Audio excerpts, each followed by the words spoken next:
myself and Tim Alberino just had ourselves about an hour-long conversation about something interesting going on in Peru. I'm just going to turn it right over to Tim, and we're going to talk about a alien threat or an attack by gray aliens that's happening in Peru. We got some information on it. We're going to cover it, kind of walk our way through this, so bear with us. Tim, you want to describe what it is that we're going to be going over? Yeah, as you said, you and I were just having a casual conversation about the events that have been transpiring in Peru over the last couple of weeks. And we decided let's turn on the cameras and record this conversation because this is, I think it's quite compelling, actually. I'm not 100% sure what to make of it yet, but it is very compelling for several reasons. And I can set the stage here. And then I know you want to show some videos that we were discussing, but to set the stage, something very strange is happening in the Peruvian Amazon, specifically in the village of San Antonio, which is in the Amazon jungle. It's in the district of Alto Nanay, northwest of the city of Iquitos. That's serious jungle. How do I know that's serious jungle? Because I have spent a lot of time precisely in that region of the jungle. These are members of the Iquitu tribe, Iquitu, I-K-I-T-U, Iquitu tribe. And there aren't many members, only a couple of thousand members of this tribe. And this is part of their territory. They're in the Alto Nanay. They have a village. And this village has been apparently, according to these villagers, has been attacked repeatedly over the span of a couple of weeks at least. So this incident has been ongoing. I think the news is just now breaking about it. And by the way, what we're about to talk about is all over the Peruvian news, all over mainstream Peruvian news. I've been watching mainstream Peruvian news for the last 2 days, and they're covering it in a very interesting manner. They're covering it in a serious way, and I would even use the word grave. I mean, they're very, almost as if they're frightened by what they're talking about. So it's the Peruvian news is not joking about this. RPP Noticias and La República and different Peruvian newspapers and news outlets are taking this very seriously. So, as I said, this is occurring in the village of San Antonio with the Iquitu tribe.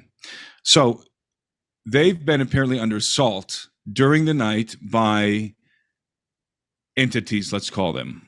We don't know what they are. We don't know if they're human beings dressed in costumes. We don't know if they're alien entities, but the villagers are calling them extraterrestrials. In fact, the villagers are specifically calling them pelacaras, which means the face peelers. And we'll get into that after I finish describing what's been occurring. So apparently during the night, this particular village has been, let's say, terrorized by a group of very strange entities. These things are about, and I'm just going to give I'm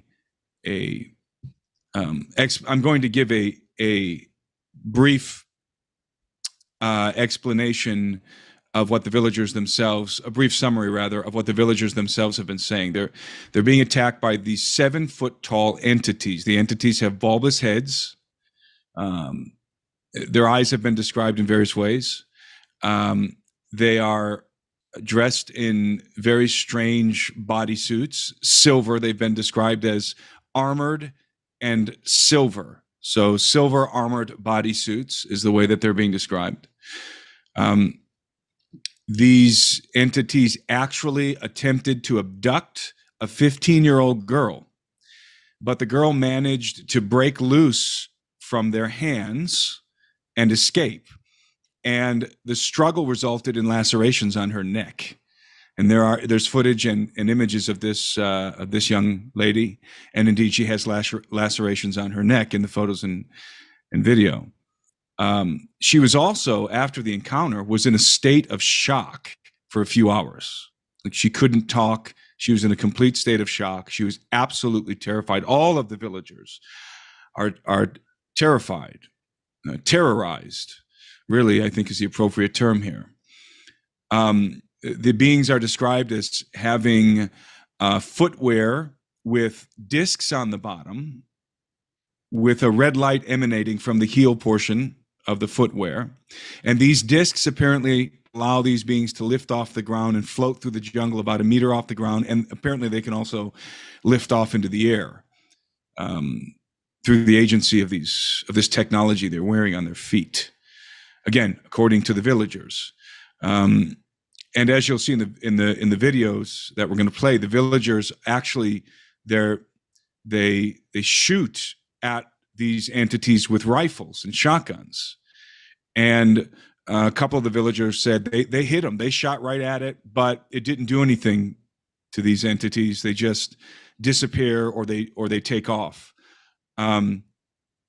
So that's it in brief. I should also say that the villagers, the reason why this came to the news, that it's gotten, first it got national coverage in Peru and now international.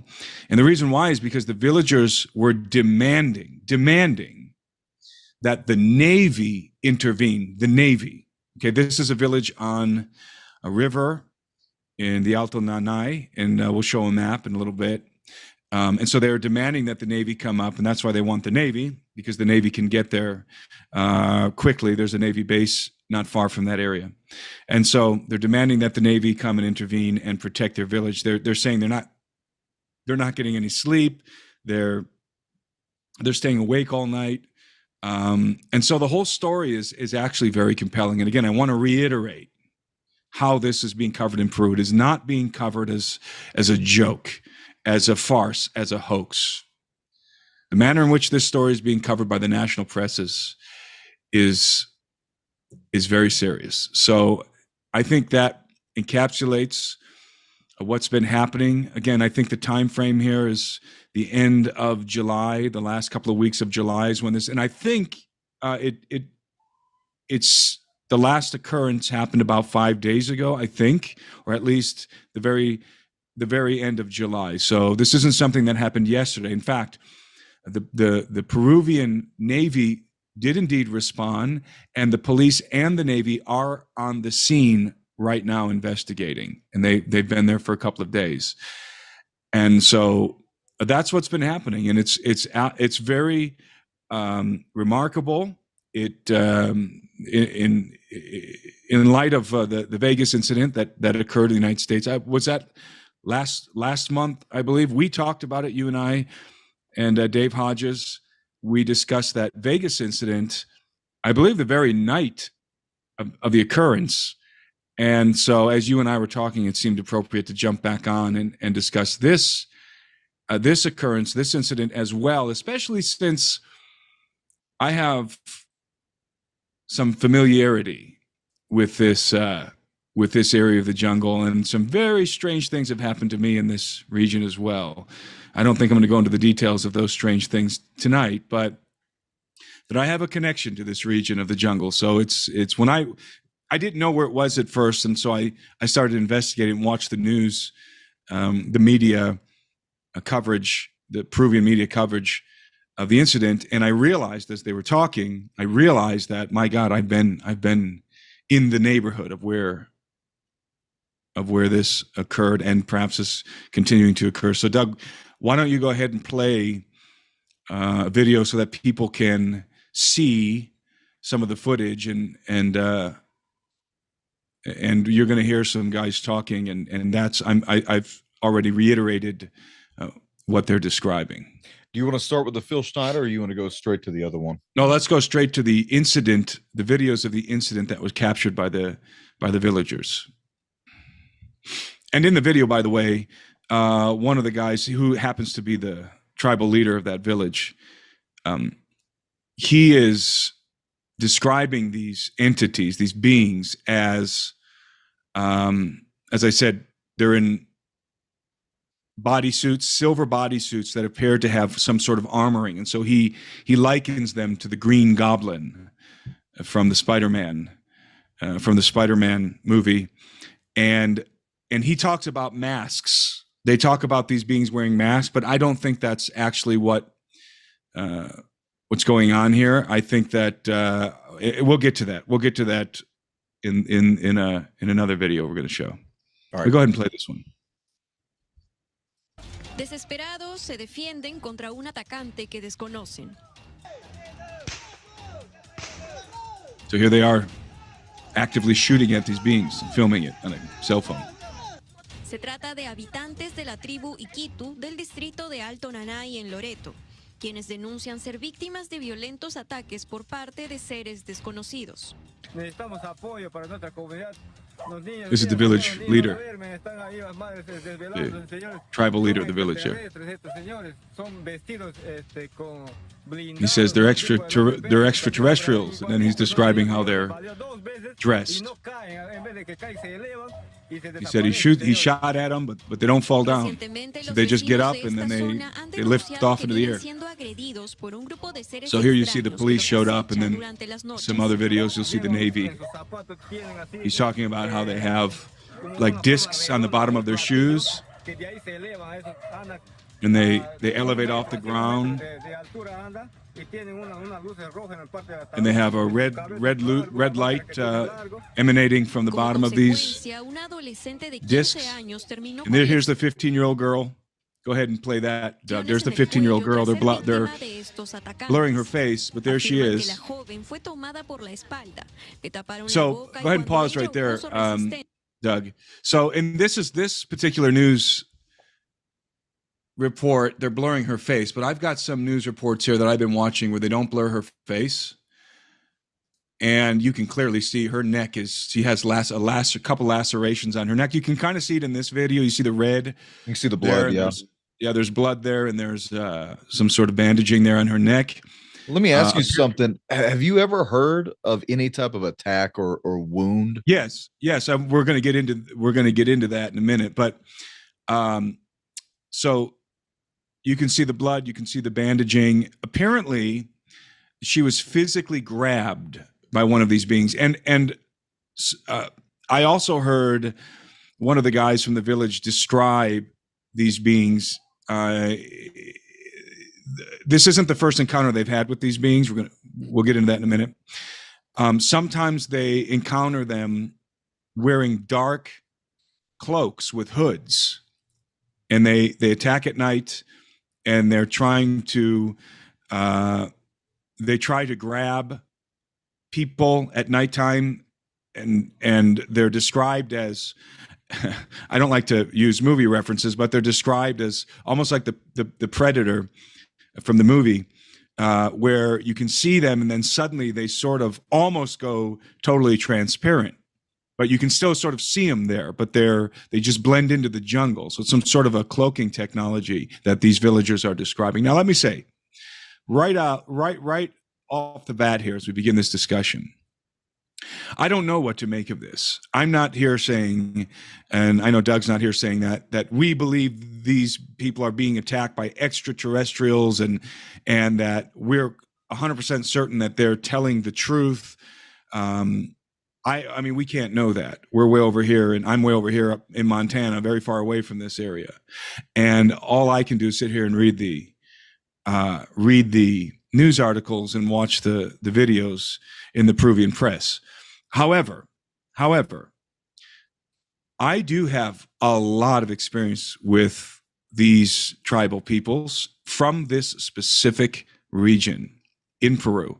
Not this particular village, mind you, but all around that village. I've been all through there. Okay, I've been in this jungle, and again have had very, very strange things happen to me in this jungle. So do you have the map that I sent you, the map link you can pull up? Okay, so can you zoom in on that map? Or is that a picture? Do you have it as a picture? Okay, good. So I want you to zoom in on the word Masan. Do you see it right in the middle of the screen? Down, right there. Right here. You see that word Masan? Go ahead and zoom in there. All right, so, and lower it down a little bit. Okay, zoom out just a little bit. I want to see the city of Iquitos. So there's Iquitos. You see Iquitos on the bottom? You see Iquitos, and you see Indiana, and then you see Masan to the left of Indiana. Now, the reason why I'm highlighting this is because I've spent a lot of time in Masan, and Iquitos as well. But I've spent a lot of time in Masan. In fact, I had a nickname when I lived in this area of the jungle. My nickname was Masan. Some people called me the Lion of Masan for various reasons. So you see Masan, you see the river that branches up to the northwest from Masan. That is the famous Napo River. And there's a lot of headhunter tribes and a lot of historical intrigue up there, up that river. Now, zoom in on Masan. You're going to see when you zoom in, so Masan's a little village. Now, you see this river that branches off the left here. Follow that river. You see Santa Teresa, and it goes over to La Libertad on the Masan River. So there's a town there called Libertad. It's not even a town. That's not the right way to say it. It's a community called Libertad. It's very, very small. I spent a lot of time with those people. I have good friends that live there. They're hunters, and they're just villagers there in Libertad. Now, that river, you see how it juts up to the northwest? I've been all the way to the top of that thing. So deep, deep, deep into the jungle. That's a malaria red zone, by the way. If you zoom out from there, and I've been to the left, so I've been up that river and off to the left down a tributary that's doesn't even show up on this map because it's not big enough to be seen from the satellite. This is uncharted territory. It's really uncharted jungle up there. In fact, if you look at it on certain maps, you won't even see the river. It only goes so far here on certain maps. Now, zoom out a little bit, and you're going to see what's right to the left of it. Go ahead and zoom out. Right to the left, this highlighted area, this dark heart, that's Nanay. That's the district of Nanay. Okay, that's where this incident happened. Now, I have been inside of Nanay. I went up there. We canoed deep into the jungle up in that region on a particular expedition. But I actually spent a lot of time up the River Masan. And there's nobody up there. I mean, up there, River Masan, you only have madereros, who are lumberjacks, basically, illegal lumberjacks, and you probably have some drug traffickers, and I've run into both. But look how close the River Masan is to the region of Nanay. And again, the region of Nanay is highlighted here. It's the darker highlighted area. That whole area is the region of Nanay. And the main city of Iquitos is there to the right of that region. You fly into Iquitos. Iquitos is only accessible via airplane or boat. There's no road that goes to Iquitos. It's literally in the middle of the jungle. And that is, by the way, officially where the Amazon River starts. Okay. So that's just a little bit of geospatial context here. And if you zoom out, you'll see where we are in Peru. Go ahead and zoom out. So we are in the northeast part of Peru in the Amazon basin. That is Amazon jungle. That main river branching off there to the right, that's the Amazon River. Okay. So I have a lot of history in that area. And that's why this story is so intriguing to me for two reasons. First and foremost, because of my own experiences out there. I did not experience these particular entities or anything like what these villagers experienced. I had a completely different kind of scenario unfold. However, I am very, very familiar with the legends and the stories that are told of the cryptids and the other kind of creatures that are encountered in the jungle in general, but specifically in that area as well. And again, throughout the jungle, these stories are ubiquitous throughout the Peruvian Amazon, probably into the Brazilian Amazon as well, but I'm sure that the nomenclature changes when you cross the border. So there's a particular legend, let's call it. It's more than a legend because it's not something that is it's not an old tale. It's not a story about something that happened a long time ago. So legend isn't really the appropriate term. It's more of an ongoing myth, a living myth, let's call it, an active myth concerning these entities that are called pelacaras. Pelacaras. And pelacara means face peelers. Pelacaras, face peelers.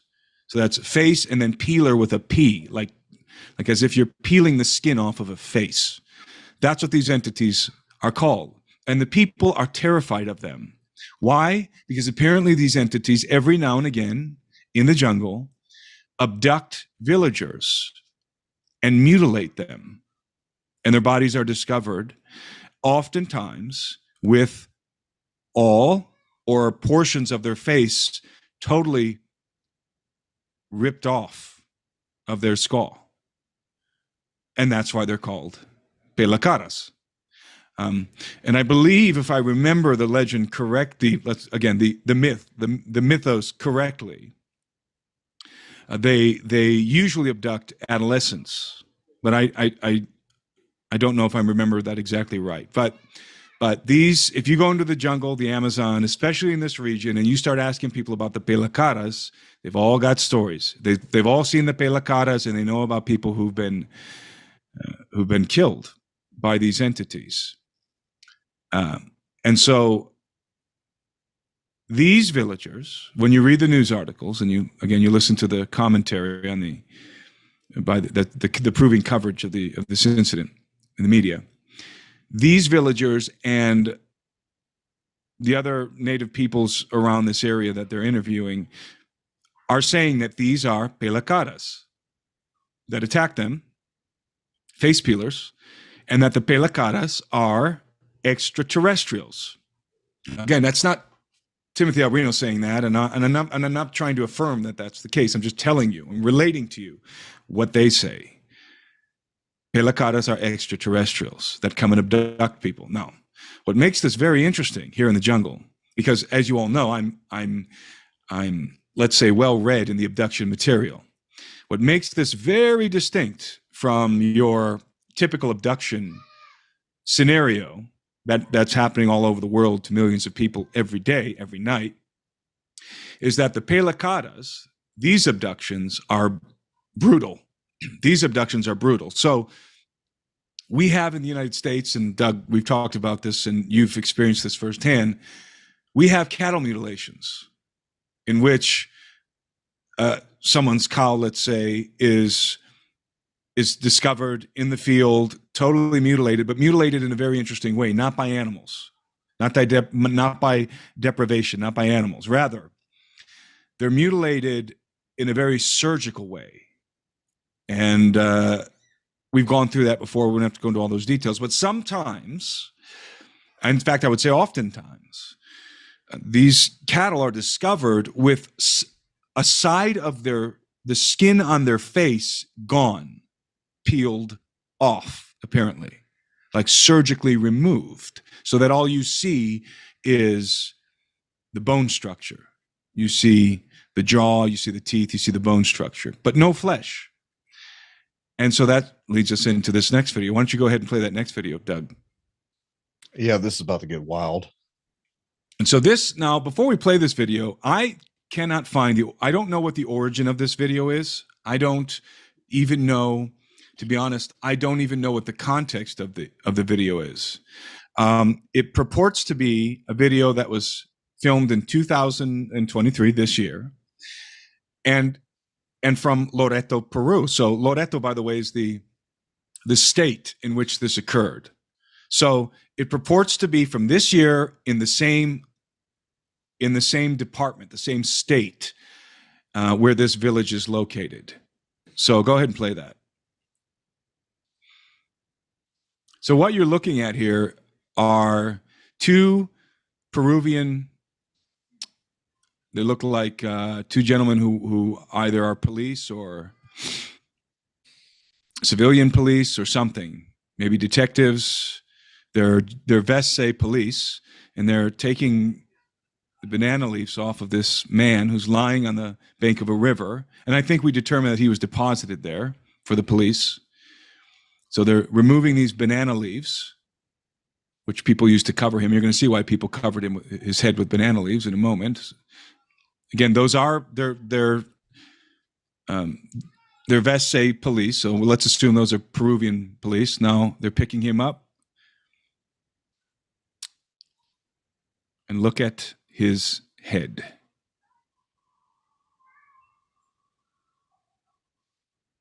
It is bereft of skin. At least I'd say 3/4 of it, if not almost the entirety of his face, is gone. Not partially gone, completely gone. And you'll see if you back up a little bit, Doug, because I think that's where, well, there he is laying on the ground. So let's see. Is that the end of the video?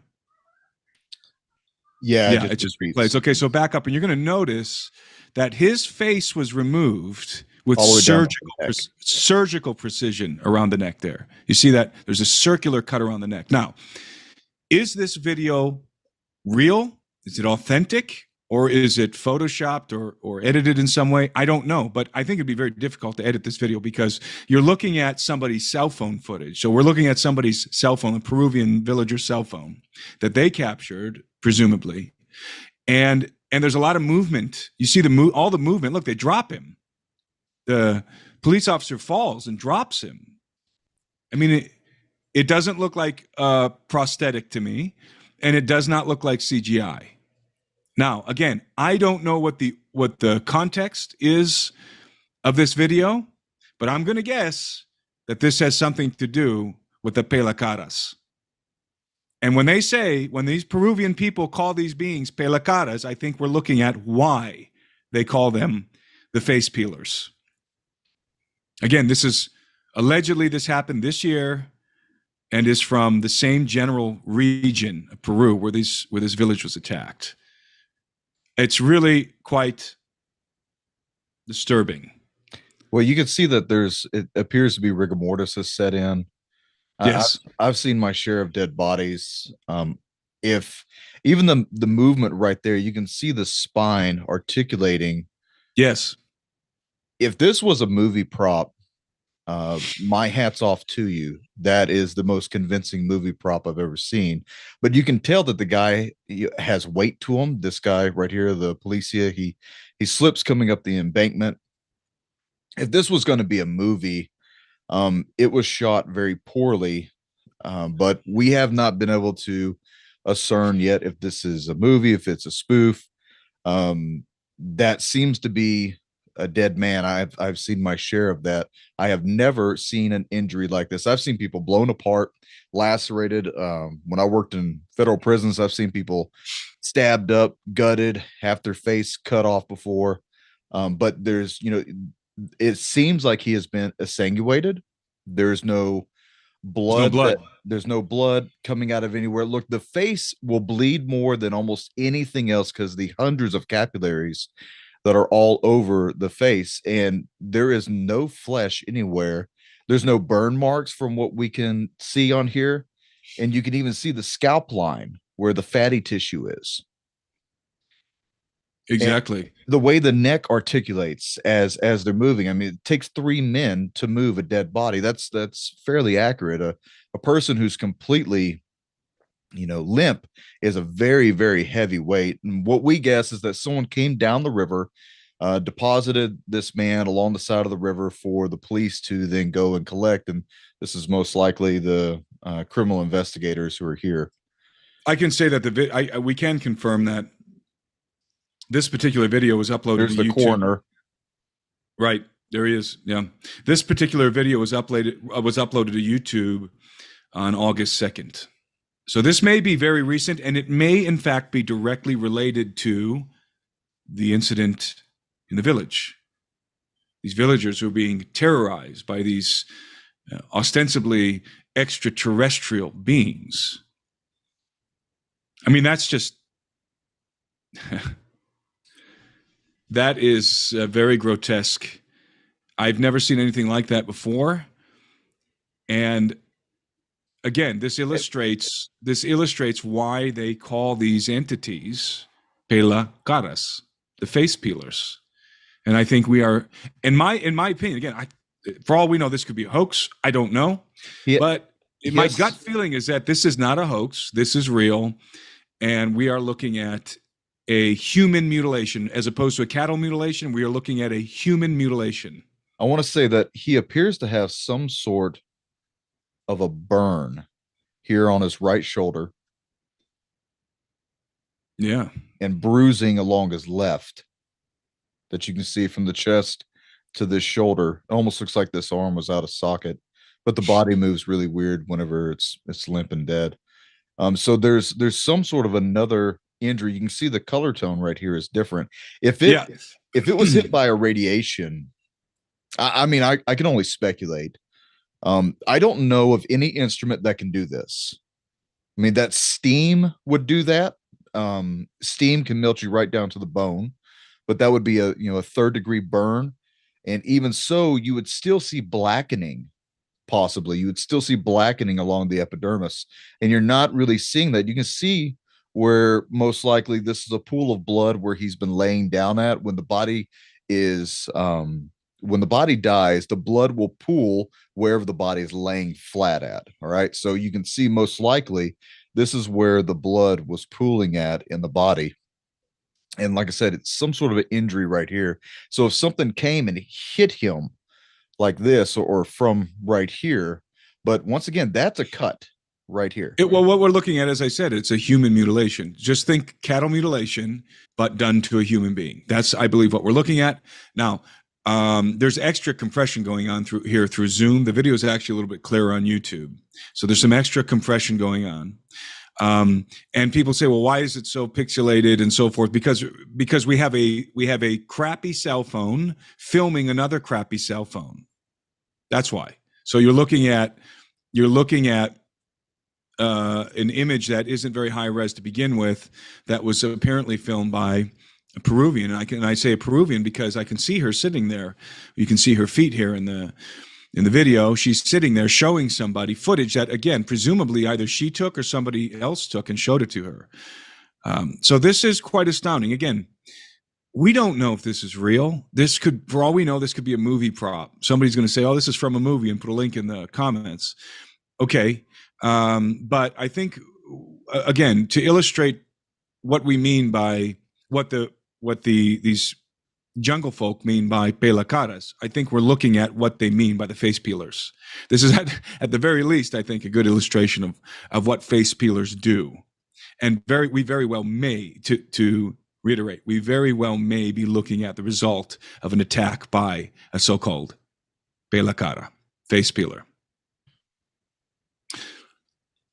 So let's talk about some other things that are very, very intriguing regarding this incident that happened in this village in Alto Nanay.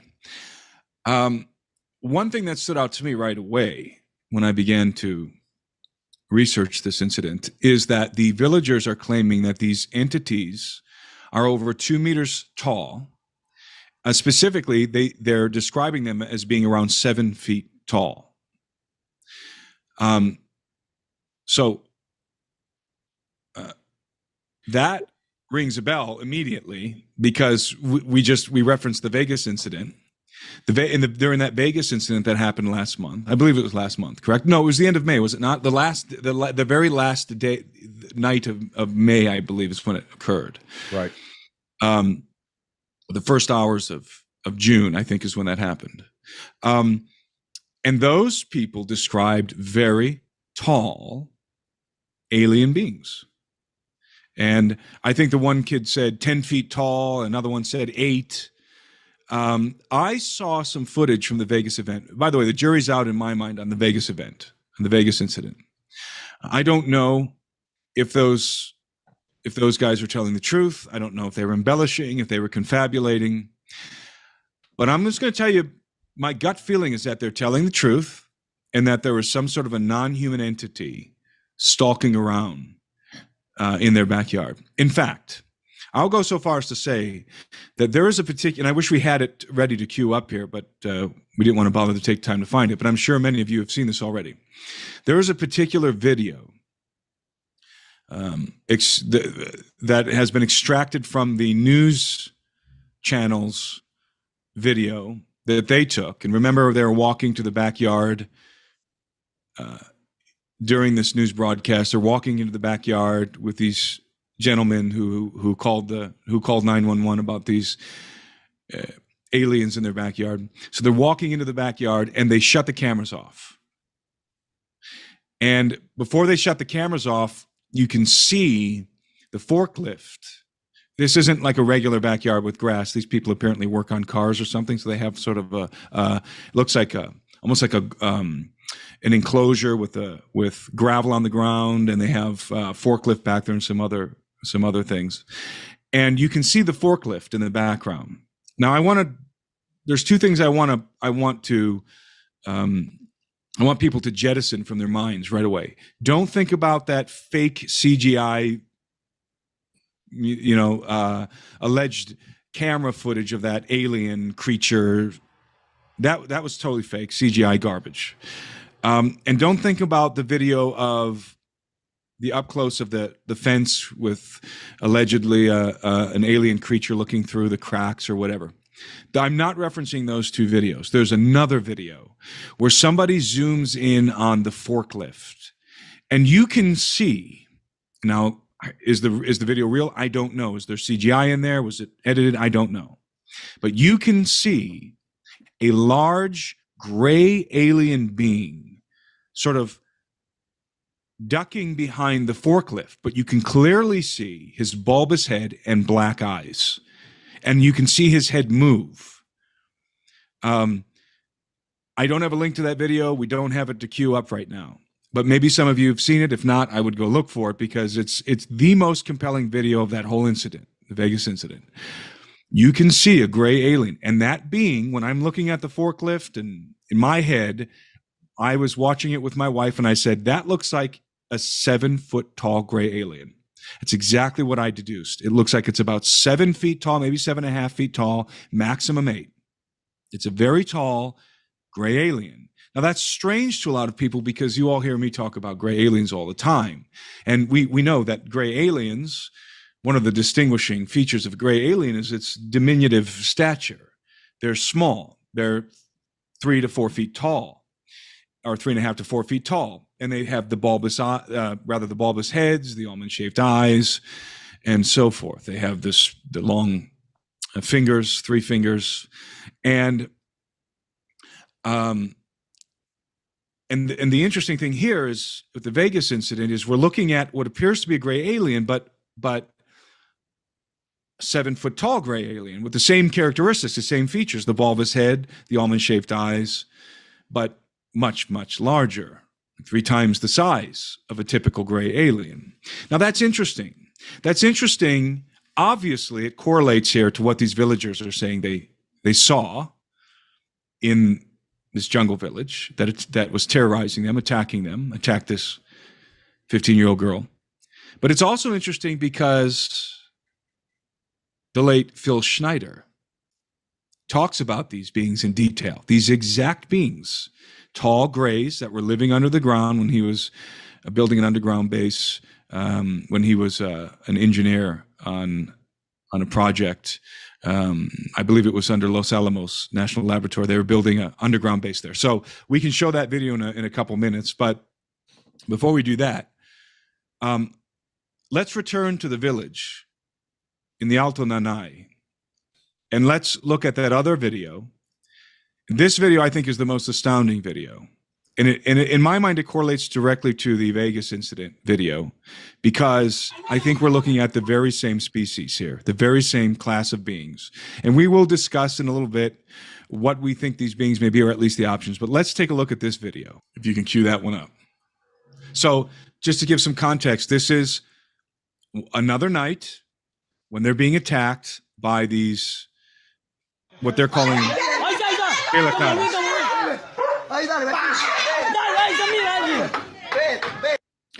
There is where we zoomed in earlier. Eye, and what we think is the head, right here. Yeah, so hiding. Okay, so what we're looking at in this video, you have a lot of agitated villagers and a dog or two in here. These guys are genuinely agitated and terrified. Okay, you can hear it in their voices. I can understand what they're saying in Spanish. This is the jungle lingo. This is the kind of Spanish I speak really well. So what's really amazing about this video, yes, it's blurry, yes, it's pixelated, okay, but keep in mind that these people living in the jungle, they've upgraded the smartphones by this time, but they've got the cheapest smartphones on the market. They're not walking around with your Apple iPhone. Okay. These guys are buying Chinese knockoff phones that can barely capture video. That's why you're looking at such low resolution. And anybody who says, how come there's not a ton of video? Because not everybody in this little village, these Iquitu natives, even have phones. Okay. So there's probably only a small percentage of them who even have smartphones. Okay. So when you play this video again, what you hear in the beginning is you hear a man yell, there it is, there it is, as they're flashing the flashlight right on it.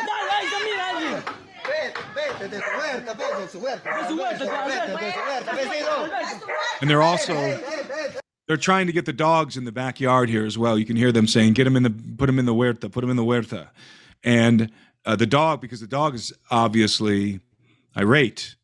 And so the people are stunned, they're terrified, and they're shouting, there it is, there it is. And they're literally putting a flashlight on something. Now, what exactly that something is anyone's guess, but it is a something, and it is moving. And you can see, especially again, this is highly compressed because of Zoom, but you can see in some of these frames, you can see two eyes and a bulbous head. Right there, you can see an eye, you can see the right eye there and the top of the head. Now, let's assume that what we're looking at here is a tall gray alien, a 7-foot tall gray alien. The same thing that I described previously that was hiding behind the forklift in the video from the Vegas incident. Let's assume for a moment that that's exactly what we're looking at. If you look at that Vegas incident video and you look at this video and you take a good look at it frame by frame, you are going to see the same creature. This is the same. I'm not saying this is the exact same entity, but this is, let's call it the same species. If in fact these videos are real, we are looking at the same species. Tall gray aliens that are around 7 foot tall, but with the same typical features of the small grays, the bulbous heads, the almond-shaped black eyes. And in fact, Doug, I don't know if you have the time stamp, but it appears that we can even see some shine from one of the eyes. Right there, you can see that was actually a very good still. You could see the two eyes and the head. And by the way, the head is slightly moving from side to side. You can see it slightly moving from side to side. Now, a lot of people are going to have right there. That's a very good. You can see the bottom of the face and the two eyes, the two almond-shaped eyes in the top of the head there, right? Now, this being is hiding behind foliage. So they're flashing a flashlight up into the trees, and this being is ducking behind foliage. He's probably floating there, okay?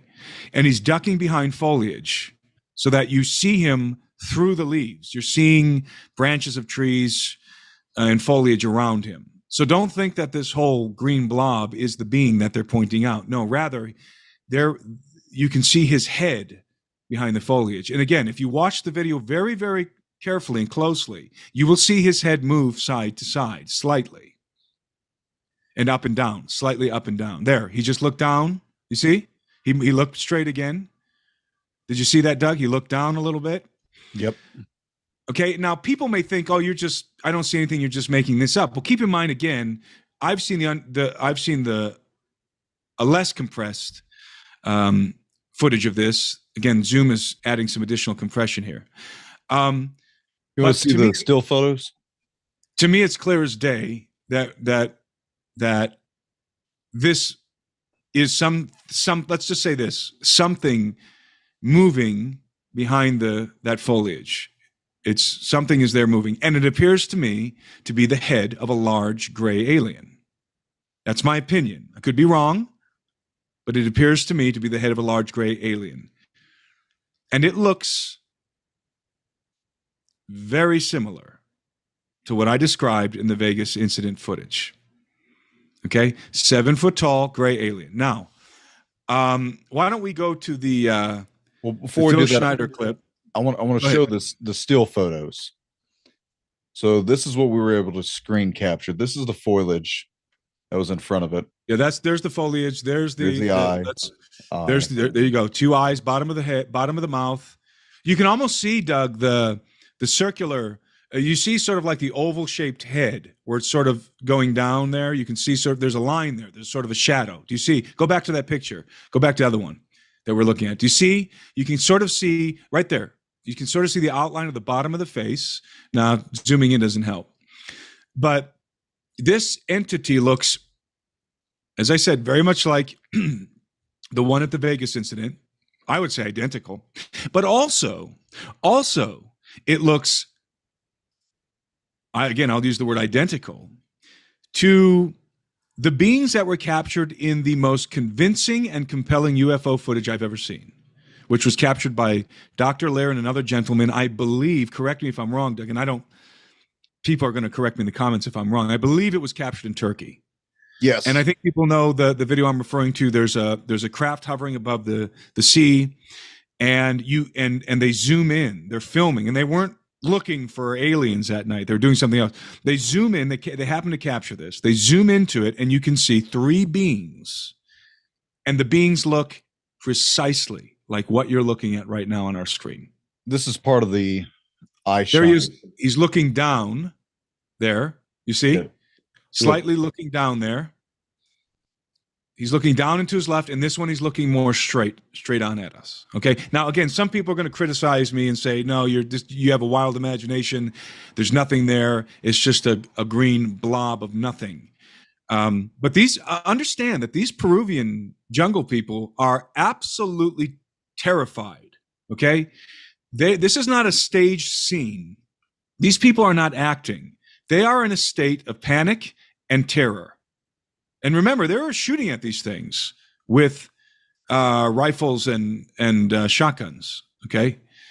And they described them in great detail. So I referenced earlier that the gentleman, the tribal leader of the Iquitu people there in the village of San Antonio in Alto Nanay, described these beings as wearing masks. These extraterrestrials as wearing masks. I don't believe that they're wearing masks. Rather, I think that he's mistaking the typical gray alien face with the long almond-shaped eyes, the large almond-shaped eyes. He's mistaking that for a mask because these people are not going to be really familiar with ufology. They know about UFOs, ovnis, UFOs, but they're not going to be familiar with the details of gray aliens or anything like that. So I think they're assuming that these beings are wearing masks.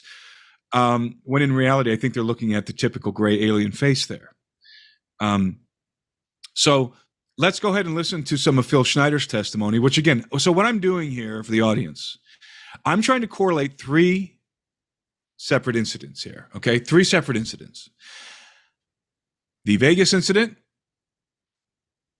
the Peruvian Amazon incident that we're talking about here, and Phil Schneider's incident that happened while he was helping to build an underground base under Los Alamos. These are three things. These are three incidents. I'm trying to draw a correlation here because I think we're dealing with the exact same beings. Go ahead.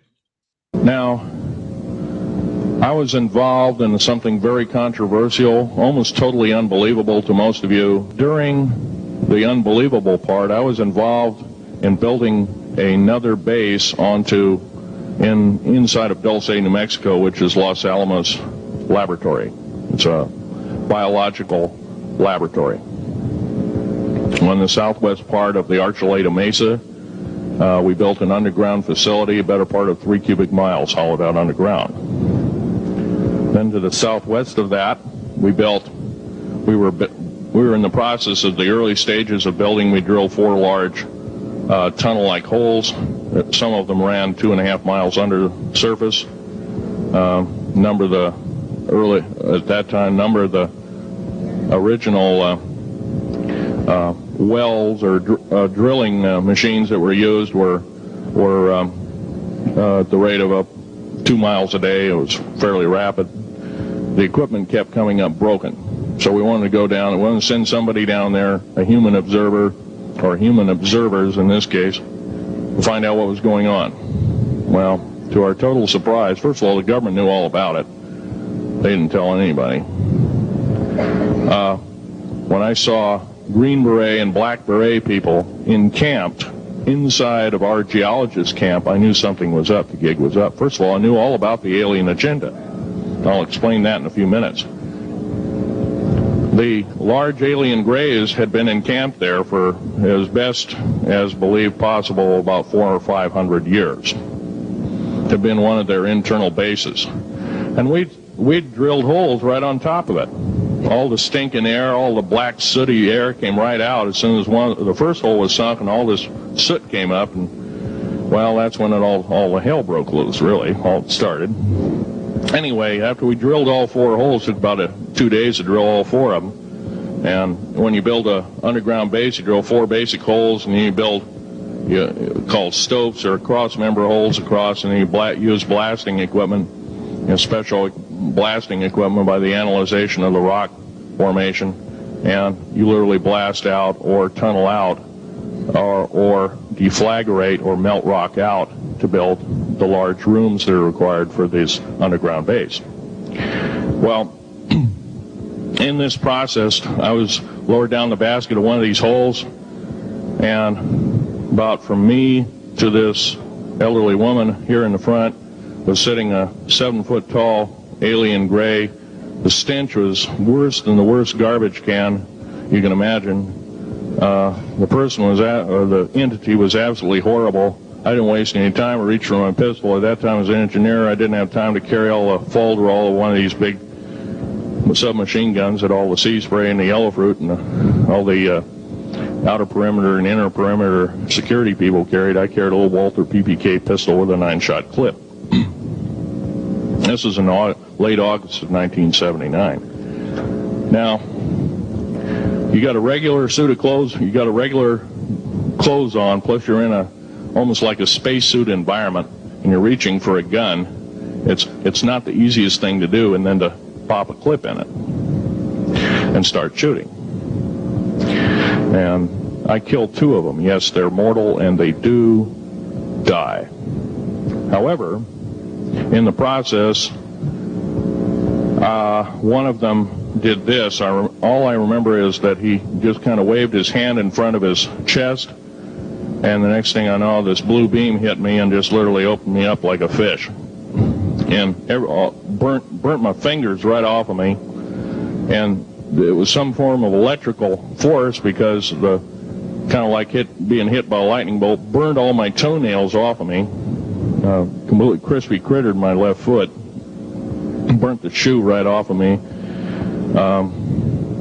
All I remember is the smoking remains, and I'm still conscious, but in and out of, I didn't remember much. And there was a Green Beret that was right behind me that risked his life. In fact, he died.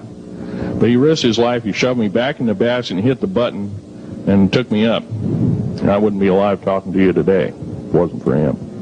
I'm forever indebted. He lost his life.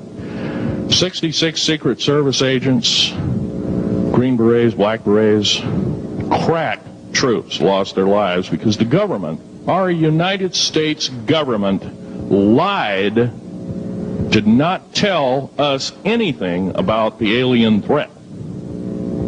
There's a war underneath there, and I'm talking dead serious. Now, it gets to the big question. If all this has been hidden from us, everybody says, well, where's the proof? I've got some of the proof laying on the table. But a lot of you probably are totally skeptical. They say, well, I could be anything. So obviously, Phil here was talking about what he calls large gray aliens, 7 feet tall. So there, again, correlation there between the Amazon incident, the Vegas incident.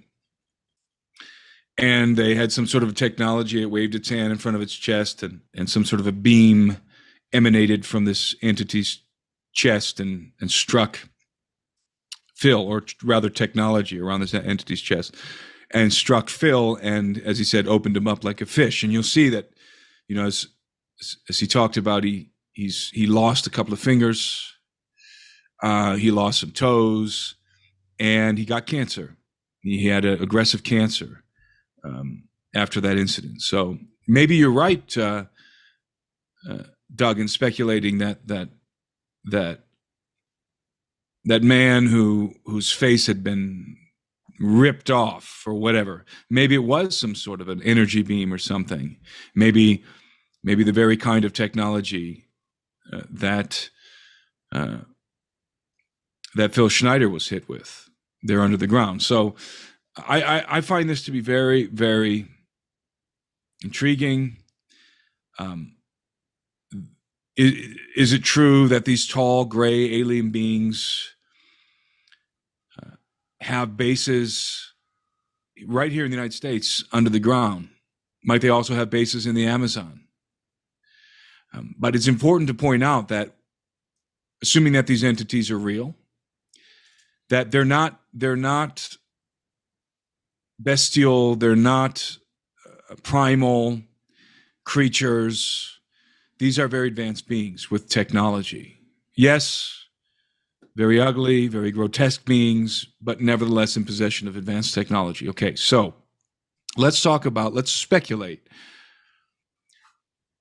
Assuming everybody's telling the truth, right? Let's just assume, let's operate in an environment in which we are assuming that Phil Schneider's story, the Vegas incident, and the Amazon incident are all true. And now let's speculate at what we might be looking at in terms of these entities.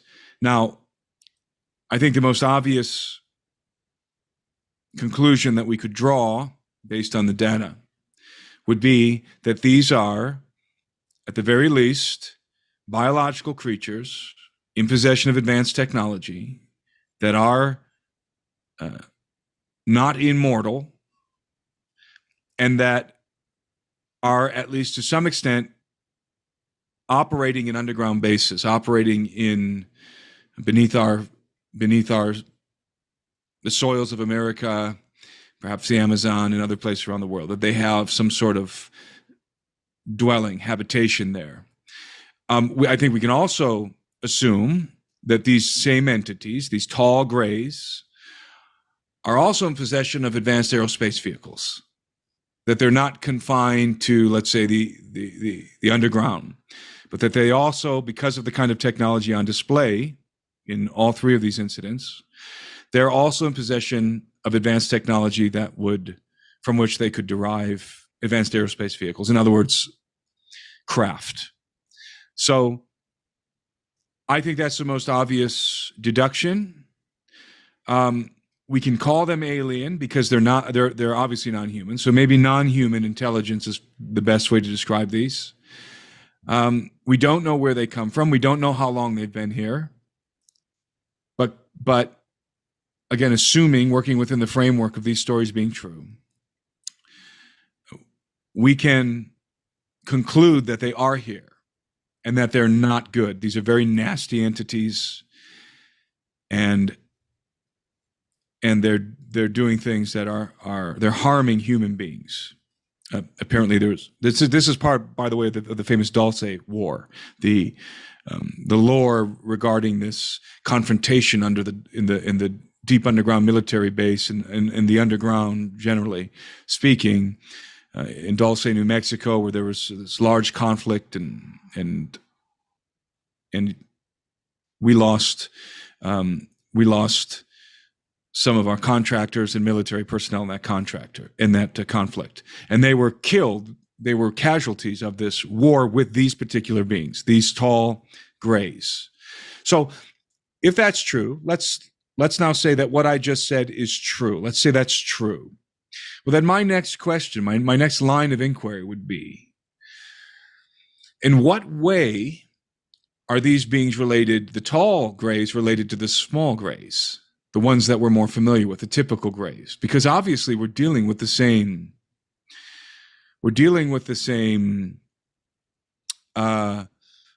biological architecture here. They look the same. They're apparently the same, different, they're the same species, but of different statures. So I think we're entitled to then wonder if they're related. Are they related? And if so, are the larger grays actually in charge of the smaller ones? Did they create the smaller ones? Or are these larger grays simply the insectolins that we hear so much about in the abduction material? These very well may be the insectilins. It's hard to tell. I think if we could see the body frame, if we could see the arms, if they had spindly insect-like arms and legs, then I think we could determine that these are the insectilins. But I've never seen enough of the certainly not in any of the 3 incidents that we've been discussing. There isn't the kind of quality footage or imagery to make a determination if these are the insectilins. But Schneider calls them tall gray aliens, or rather large gray aliens, and I think that's an appropriate description. So that's one possibility, that these are biological alien creatures, alien beings that are either primordial beings from planet Earth. In other words, they've been here for a long time and they've been inhabiting the Earth, the subterranean world. Or they came here from somewhere else, or it's both. They've been here for a long time, but also they go back and forth, or they've come from somewhere else and they go back and forth to who knows where, another planet perhaps, the moon. I don't know. So that's one speculation. That's one possibility, and I would say, in my mind, that's the one that I would certainly lean toward. Now there is another that I find intriguing. It doesn't necessarily correlate to these stories in the same way, but was it last month or a couple months ago, Stephen Greer conducted what would you call it? What was it called? A conference. A conference in Washington, D.C., in which he brought forward a number of whistleblowers. Some of them were military people. And these guys had some very interesting stories to tell. In particular, and do you have the details for this, Doug? There was a particular gentleman whose story I would like to reference here. He was the Marine. Yeah. Do you have that video by any chance? No, I don't. I couldn't break down the video, but I got from the Daily Mail, I got the write-up on it. It's an exclusive. Marine vet breaks down 14 years silence to make astonishing claim that his 6-man unit saw a hovering octagonal UFO being loaded with weapons, he presumed, by unmarked U.S. forces who threatened them at gunpoint while serving in Indonesia in 2009. Former Marine Michael Herrera tells the Daily Mail that he saw a UFO being loaded with weapons while serving in Indonesia in 2009. Herrera claims an Air Force lieutenant colonel told him, "You're not allowed to talk about what happened. You will go to prison or you will die." He says he was emboldened to break his 14-year silence by the new UFO whistleblower protections, and in April testified under oath about this story. Yes, and if I recall correctly, this particular story that this Marine told was linked to human trafficking, was it not? Yes. So he somehow deduced that human actors, and when I say actors, I just mean human beings, were using advanced technology that we had successfully reverse engineered from alien technology. They were using this craft, these advanced aerospace vehicles, to conduct clandestine human trafficking operations. And they were taking advantage of, was it a hurricane? I think it was a hurricane that had struck Indonesia. It was a 7. And this particular Marine was there for a humanitarian operation. And it was in that context that he had this encounter, not with aliens, but with human beings who were abducting people and for the purpose of human trafficking.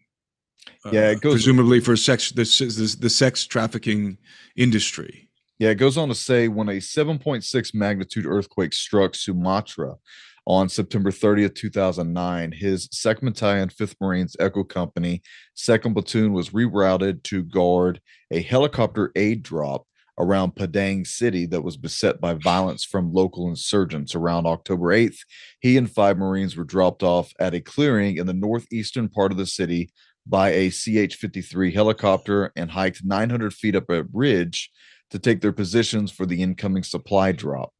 It was then that he spotted a strange object in the jungle on the other side of the hill. He says, I could see something moving and rotating. It was changing colors between a very light matte gray to a very dark matte gray, and it stuck out like a sore thumb. He said, oddly, they had not been given radios, so instead of calling it in, they edged down the hill in formation to investigate. And while Herrera snapped photos and videos on his Panasonic camera, he said the thing was massive, the size of a football field. The craft was rotating in a clockwise motion while changing colors. It had an audible hum to it, like the sound of a transformer or a guitar amp. It was octagonal in shape with a pyramid at the top of it that was also black. It had scales that were on the outside of the craft that covered the whole craft. It had And by scales, do you think he means that angular body armor? The way that they have it depicted in the picture, it almost looks like it was plating stacked on top of each other. Okay. Yeah. He says that it had seams and sharp edges, which which is untypical, which is not typical of the alien craft. The alien craft seems to be almost molded from a single material. Right. It was serious enough that Arrow actually took the report and accounted it in their investigation. So, we got to, when you think about Marines, you think about the integrity of Marines and telling the truth in this and him being feared for his life. The contractors that he said were there came down. He said that they weren't supposed to be there and that they could kill them. When the last two trucks finished unloading and drove off, he said that there were modified Ford F-350s that were beneath the craft. It sounds interesting, but when I was a contractor overseas, that's what we drove around in, was what we call up-armored Ford F-250s. He thought they were dumping ammunition. They scanned their military IDs. They disarmed them. He said, when the last two trucks finished unloading and drove off, the lower part of the platform rose off the ground to about 10 feet, and the craft lowered to meet it, and it came together into one piece. On the corners of the craft had lights that were changing between blue, red, yellow, and green. And it rose off the ground a little past the trees, then shot off to their left towards the ocean at around 4,000 miles per hour. Now, I don't know how you determine 4,000 miles per hour, but incredibly fast to the point that it's not natural. It's atypical, right? It doesn't conform to any of the aerospace technology that we are familiar with, conventional technology. Correct. So, and do you have there the connection to the human trafficking? Because that was the most astounding part of the gentleman's testimony. I listened to it live and my jaw dropped. Well, Greer said because they were loading a certain type of box that had holes in it, that Herrera supposed that this was a box of ammunition or of weapons. And one of the other whistleblowers who had not come forward yet said that he had experience with the same thing and that those boxes were used to move people. And then Greer goes on to say it's not just people that they were moving, but certain kinds of people with certain kinds of abilities. Greer goes on to then say that the people that they would abduct were ones that had psychic-like abilities or the ability to project their minds out, however you want to cut that. Right. Which is what I've speculated that makes people candidates for abduction, alien abduction as well. So now we've set up the second scenario. The first one being genuine aliens, or at least biological entities, non-human biological entities. Now this scenario would be that what we have here in all three of these circumstances, let's even set aside Schneider's experience and let's focus specifically on this incident in the jungle, that what we have here are human actors who are in possession of advanced technology, who for some reason or other are terrorizing this village and are attempting to harvest apparently young ladies for human trafficking purposes. That's also on the table as a possibility. And of course, we have another possibility, which is the whole thing is fake. Not fake, but rather perhaps just completely exaggerated, and these people have seen something, but it's not anything like what they thought they saw. That's, of course, a possibility as well, but that's the most uninteresting possibility. So this could be human trafficking. It could be human beings in possession of advanced technology, which is, in my estimation, far more terrifying and deplorable than some kind of alien activity, because this would be human beings harvesting other human beings for slavery, for sex slavery, and organs and whatever else. So that is certainly within the realm of possibility, and again correlates to this story that the Marine told at Greer's conference in Washington, D.C. So we have some interesting components in play here. I gravitate towards the first speculation that these are the same beings that Phil Schneider encountered under the ground as he was working on the underground bases, and the same beings that were encountered in Vegas, assuming that was that actually happened. It wasn't a hoax or something. So, and then of course, in the background of all this is my own experience in the jungle, my experience with these jungle people who do, by the way, tend to exaggerate stories. I can't deny that. These jungle folk do engage in exaggeration frequently. But clearly they were legitimately, authentically terrorized in the videos. And I do believe that they captured something on film there, that they were flashing that flashlight on. And I believe it was a gray alien. Well, 7 foot tall, large, gray. Let me ask you, you lived with these people. Are these the type of people that know about TikTok clout and trying to gain money or revenue? No. There would be nothing like that there. I mean, they would probably have Instagram accounts or whatever, because they would have very, very, very slow internet on their phones, maybe, and it would be some sort of satellite-based internet. You're certainly not going to have any kind of traditional internet access out there. It would have to be satellite, or unlikely satellite, actually. It would most likely be through their mobile phone, their mobile carrier, their cellular carrier. So it's not uncommon for people in the jungle in this day and age to have smartphones. But a lot of these villages, people are too poor.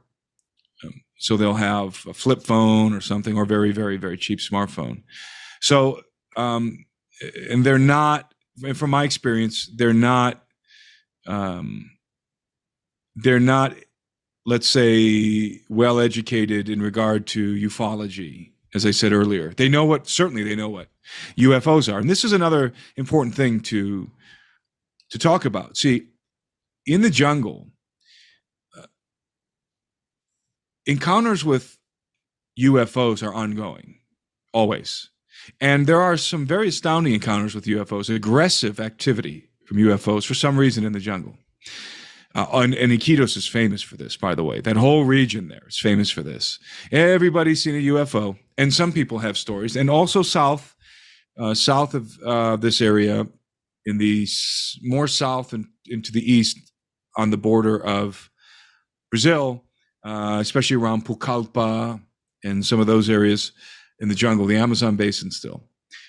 You've even had incidents where there's been aggression in which people are pursued by saucers. And I even was reading about, and I didn't have the exact details, so I didn't want to connect it to what's happened here in this village. But I was even reading stories in which apparently recently a group of teenagers were being pursued by a UFO, and which was projecting some sort of a beam at them and trying to pull them off the ground into the craft.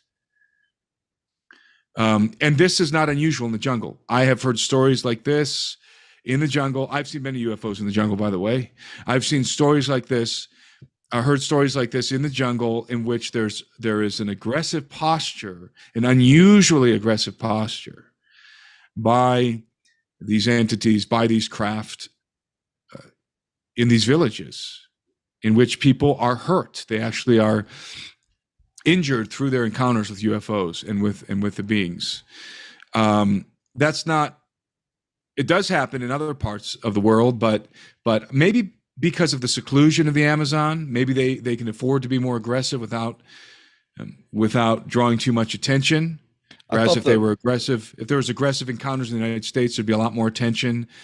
But way out in the middle of the Amazon, I mean, but by the way, this is, as I said, I want to make sure people understand that these stories are very common, and this particular area of Peru, of the Amazon, is very, very active in terms of UFOs. There's something interesting. I know there was a famous case in Brazil. I don't have the particulars in front of me, but there was a police officer, a local police officer, or a soldier. They were on a patrol. This guy was like left alone for whatever reason, and he was chased through the jungle, hit by a light, abducted, and showed back up a couple days later because they had this huge search party for him. And there's a documentary that was made. I think you can find it on Amazon.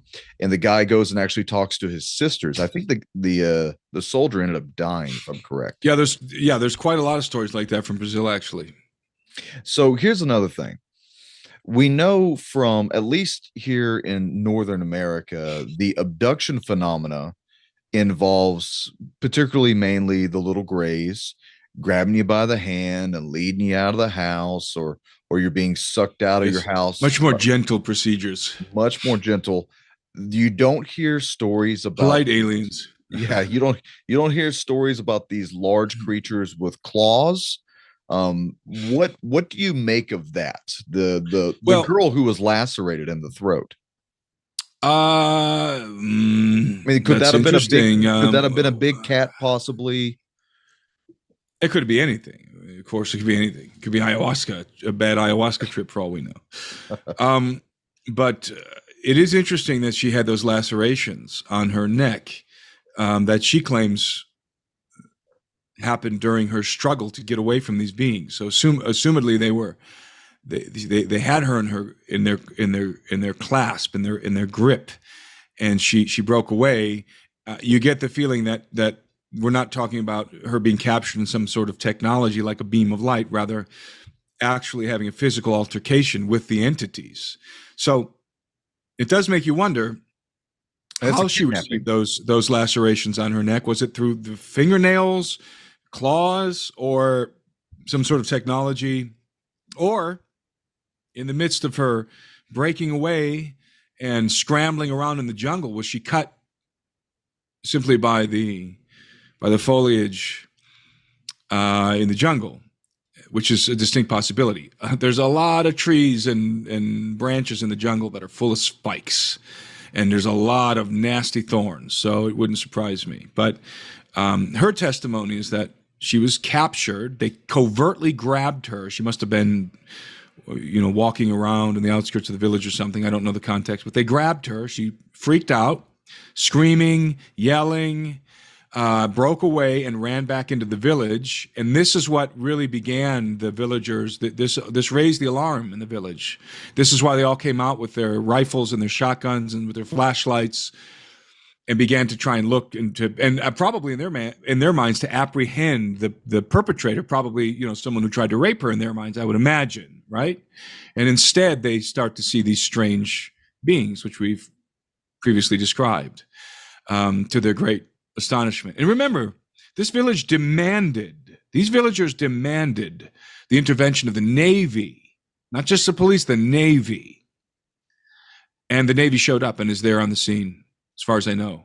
Yeah, and this was a progression of events. This wasn't something over the series of months that we've learned so far. This has been within just the past couple of weeks. Yes, it's mid to late July. It was unfolding over various weeks, and the villagers were having to stay up all night.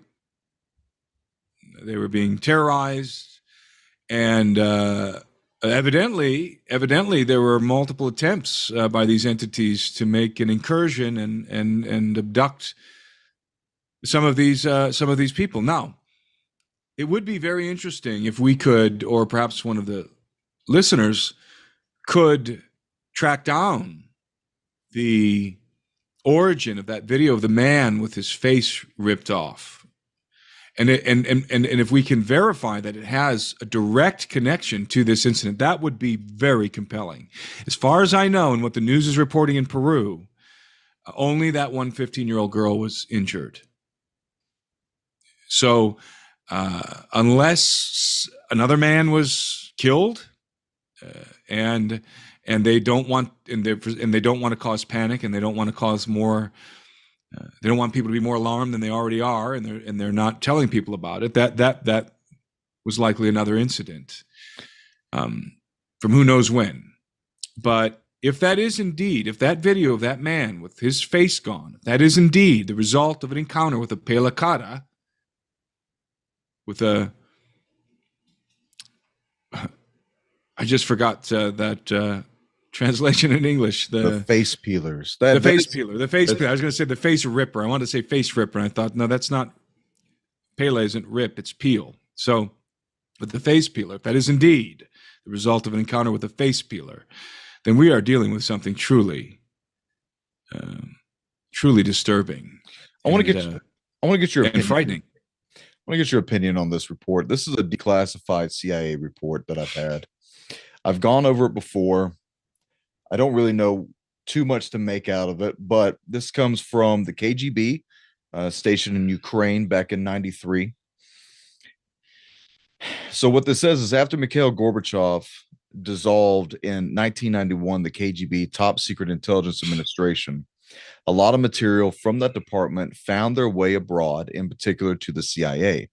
As reported by the authoritative magazine Canadian Weekly World News, U.S. intelligence obtained a 250-page file on the attack by a UFO on a military unit in Siberia. And there are a ton of reports of UFO contacts in Siberia that I've now found.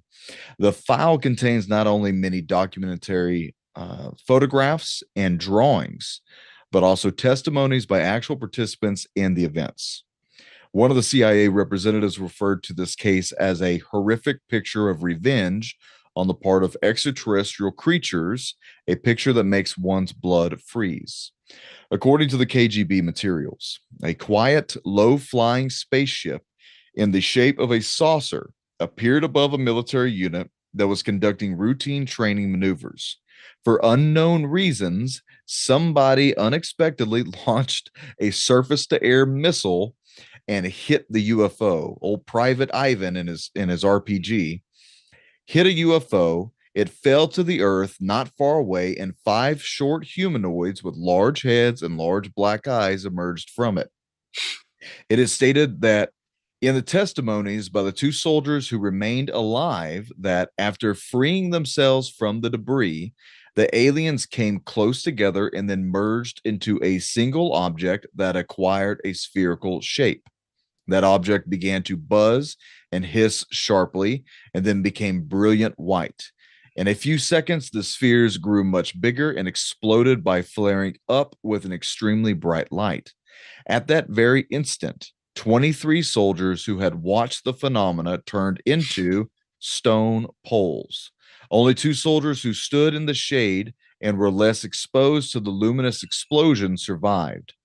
The KGB report goes on to say that the remains of the UFO and the petrified soldiers were transferred to a secret scientific research institute near Moscow. Specialists assume that a source of energy that is still unknown to Earthlings instantly changed the structure of the soldiers' living organisms, having transformed it into a substance whose molecular composition is no different from that of limestone. A CIA representative stated, "If the KGB file corresponds to reality, this is an extremely menacing case. The aliens possess such weapons and technology that go beyond all our assumptions. They can stand up for themselves if attacked." This was declassified May of 2000. Well, that is quite bizarre. Quite bizarre. I think we are dealing with technology that, for all intents and purposes, appears to be magic to us. It is so far advanced from anything we have that these beings are capable of manipulating matter and energy in ways that we can't even conceive of yet, because They have an understanding of physics that we have not yet achieved. And so we are dealing with an enemy, a formidable enemy, the likes of which we simply cannot, we have no recourse. We cannot combat them and hope to defeat them. And this is why, in my book, Birthright, this is why I propose that all of this is setting us up for a scenario in which the human species is going to need to be saved.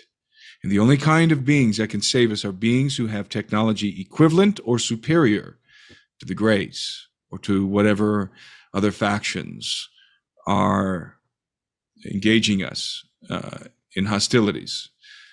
And I believe that, let's say for instance that incidents like the ones we've been talking about and the one you just read there in that report continue to happen and indeed burgeon. They increase in frequency. Let's say that happens here and that it becomes undeniable. Well, I think the world will be faced, as I said, with a scenario in which we have an enemy with weaponry that is, again, so far advanced to anything that we possess, even our reverse engineered stuff, I would say, that we could not hope to prevail against these beings should we have a direct conflict with them. And we will need allies. We will need, let's say, extraterrestrial allies to save us. And I believe that therein lies the deception. Therein lies the real danger for mankind, because I don't believe that those allies will have our best interests in mind. And I believe that I believe that this corresponds directly to the unfolding of the events that are recorded in the book of Daniel, in the book of Revelation, and generally speaking, the end times, the biblical narrative regarding the end times. Now, if you're a secular person listening to this and you do not subscribe to the biblical narrative, then what I just said perhaps seems ludicrous to you. But there is a very cogent framework here, a narrative in which all of this fits. And so I think we are slowly moving towards a revelation, let's call it disclosure, that includes the admission that at least some of these entities, these alien entities, whoever they are and wherever they come from, are hostile and pose a very real threat to humanity at large, not one nation over another. And let me dispel a myth very quickly here. There's been some images being passed around on social media that show the vast majority of UFO sightings happening within the United States. And people are saying, why is it that almost all these sightings happen in the United States, as if it has something to do with our government? Please understand that that's just because the vast majority of reporting happens in the United States. We have MUFON. We have the Mutual UFO Network. We have other organizations that are dedicated to reporting and cataloging UFO sightings and investigating them. And other nations simply just do not. And do not think for one moment that there are more UFO sightings in America, say, than Peru or Bolivia or Ecuador or Brazil. You would be gravely mistaken. There are probably more UFO sightings in South America than North America. And I would wager to guess that there are at least an equivalent amount of sightings in many other parts of the earth, including in parts of Europe and even the Mediterranean.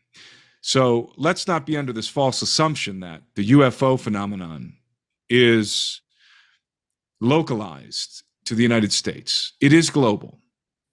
And the reason why I stress that is because, as we all by now have heard about the testimony of David Grush, the ex-intelligence community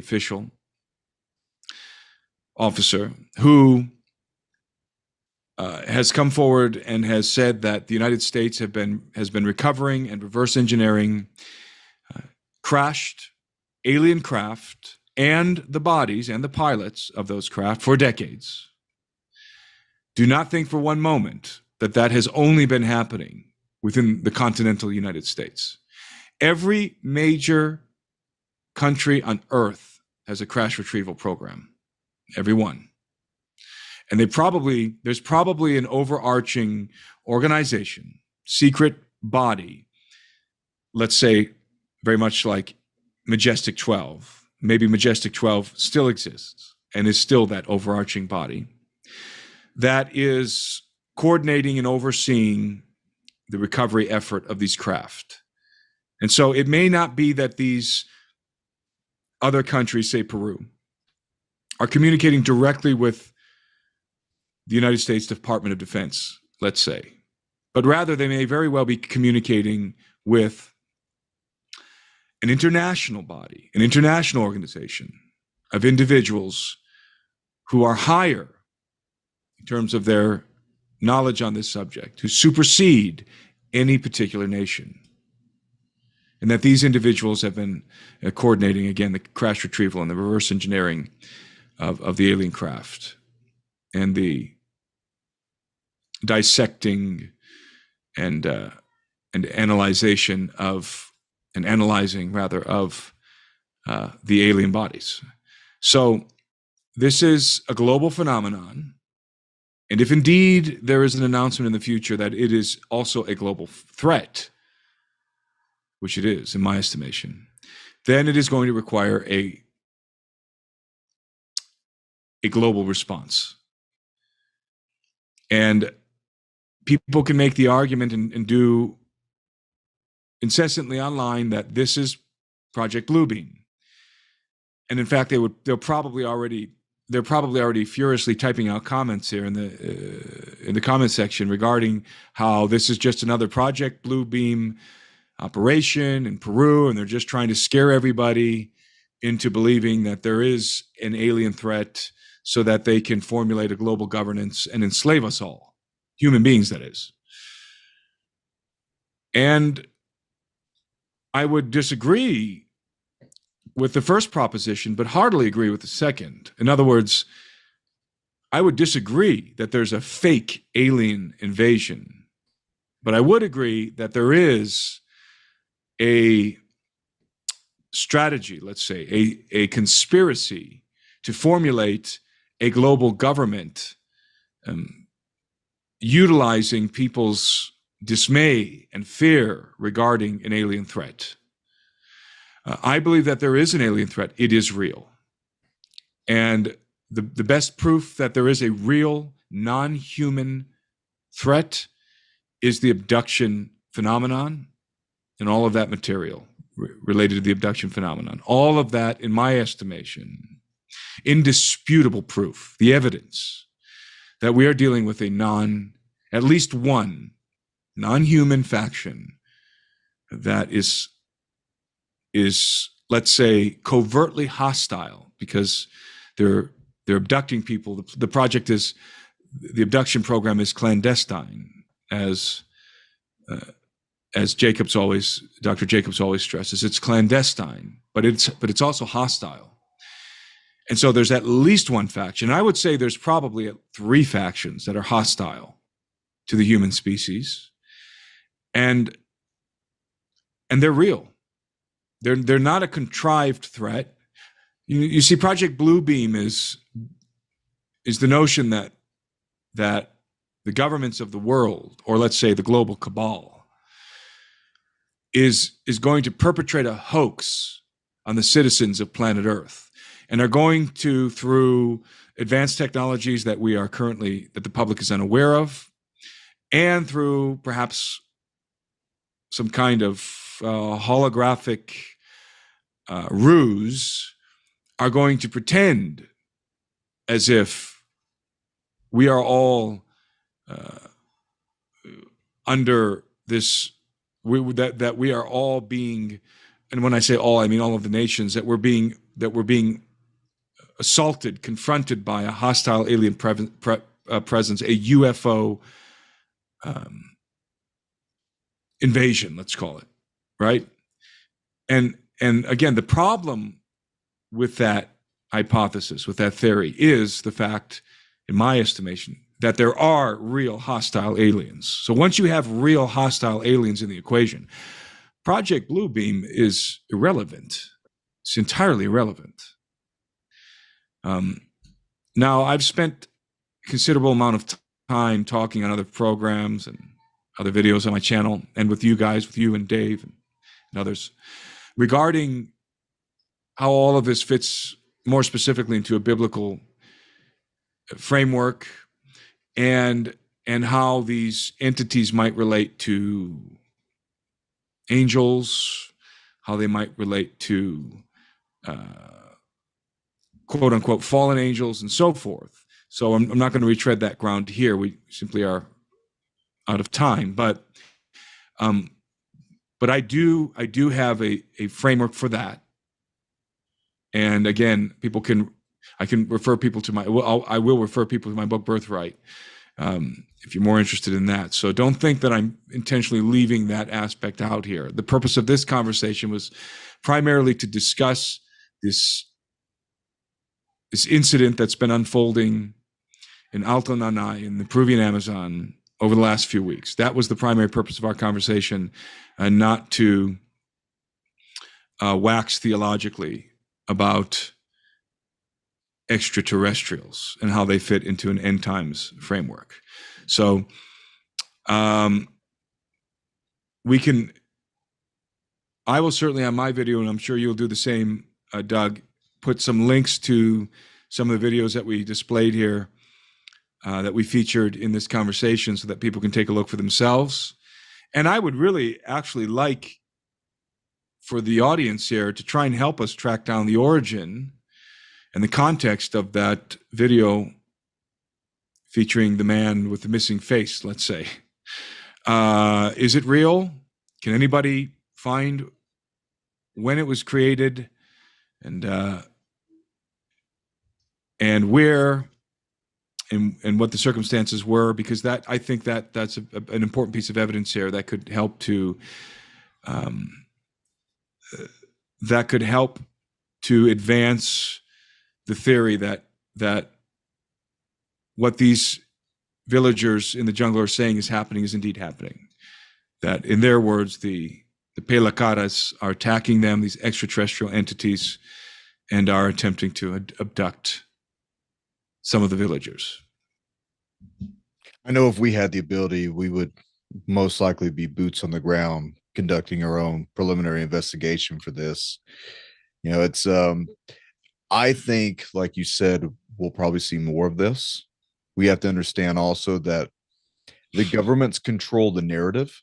They control the disclosure of the events, and they're also the ones who can hide most of this or threaten or kill the witnesses. And to your summations, do you think the governments in South America, like what we have heard here in Northern America, are working with the tall grays? I don't know. I suspect that there is an element of human society that is cooperating, that is perhaps even conspiring with one of these extraterrestrial factions.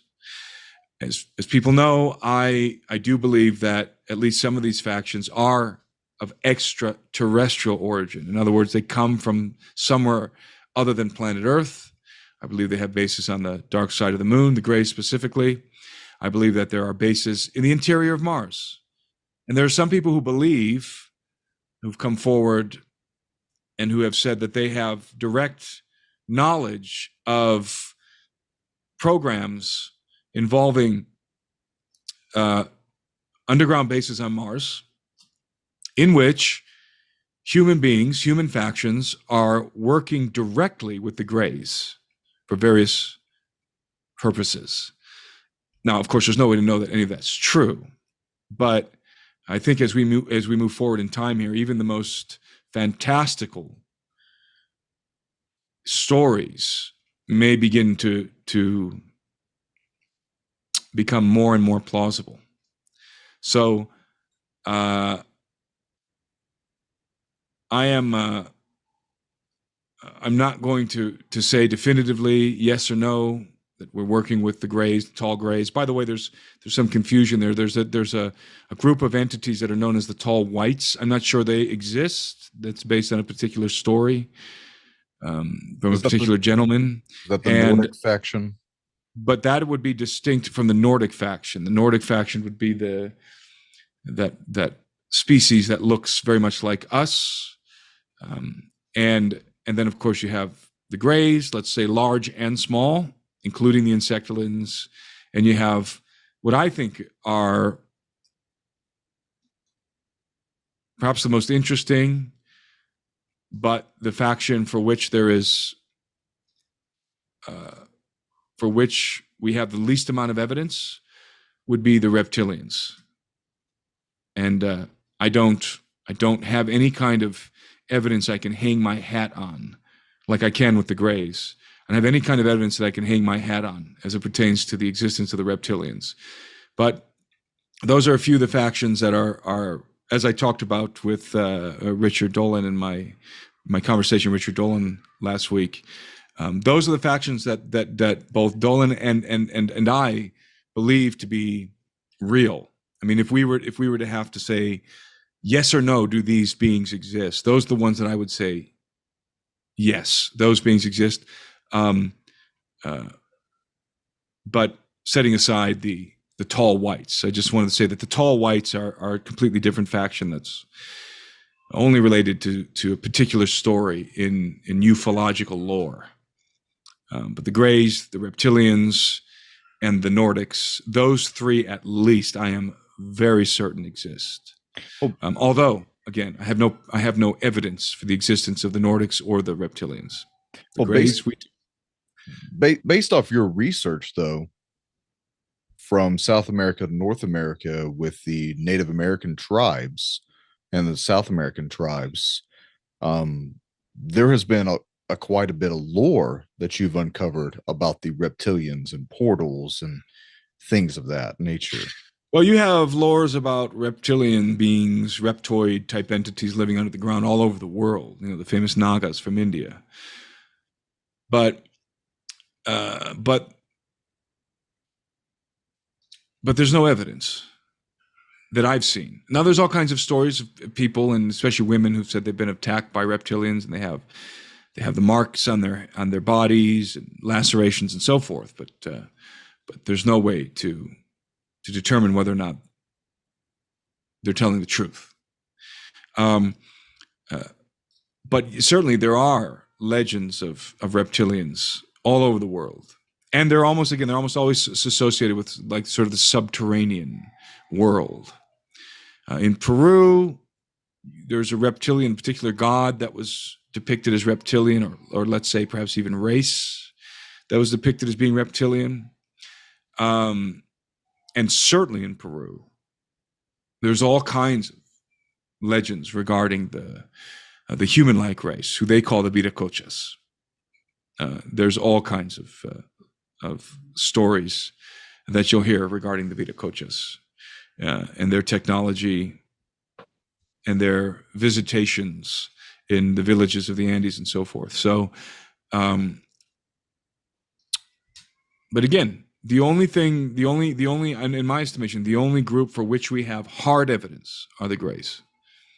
And I'm not saying that this video, by the way, in this incident I'm not saying that the incident in the Peruvian Amazon or the incident in Vegas or Schneider's testimony is hard evidence. That's not what I'm saying. I am referring to the abduction material. Therein lies the evidence of the Greys, and it's indisputable in my estimation, from my vantage. So I think that we can conclude our conversation here. We'll see what happens with the unfolding of these events. If they continue to unfold, if we get more details, we might jump back on and supplement this discussion. But I think we've covered the bases. This is really one of the most fantastic stories I've ever heard. Again, it's near and dear to me because this is an area of the jungle that I'm, as I said, I am very familiar with. I've had malaria in that jungle several times. And I've got a lot of friends in that jungle, and I've been deep, deep in that region on both sides, by the way, on both sides of the Alto Nanay, up in the Masan region, which I pointed out, and then in the lower part of the Alto Nanay on an expedition, an excursion, let's say, into the jungle. So it's very intriguing to me. And again, people are going to ask me, I know, what happened to me, my experience, but I've never actually told that publicly. It was not an encounter with the pelacaras. It was not an encounter with UFOs. It was a totally different kind of scenario. Nevertheless, it happened in that region. So, and I know that story because you and I sitting in Peru right underneath what was it, Machu Picchu in the hotel smoking cigars. We had that discussion probably 1 or 2 in the morning. Maybe one day we can pry that story out of you. Anyone in the comments section, if you want to hear that story, give us a. Well, it's too subjective. It's very personal. It's very subjective. I have no proof any of it actually happened. It's so it's to the listener, it'll just sound like a fairy tale. So, and I don't know how beneficial it would be. So that's why I never talk about it directly. Now, there are elements of the story that I do tell.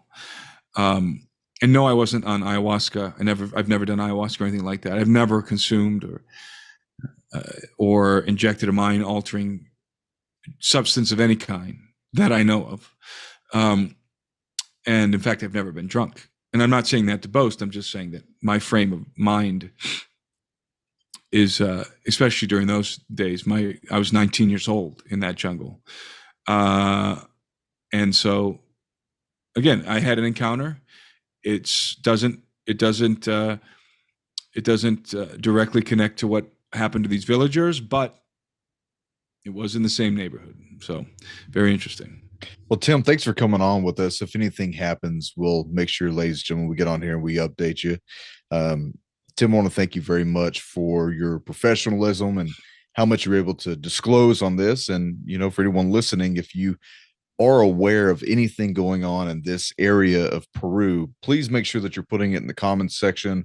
We are reading the comment section, so that way we can also be updated and track down stories. And also, I would say, for those of you who are curious about as I said before, about my biblical worldview and how all of this might fit into that framework, it's in my book Birthright. So it's exhaustive, and so I would encourage you to get a copy of my book on Amazon, Birthright, the coming.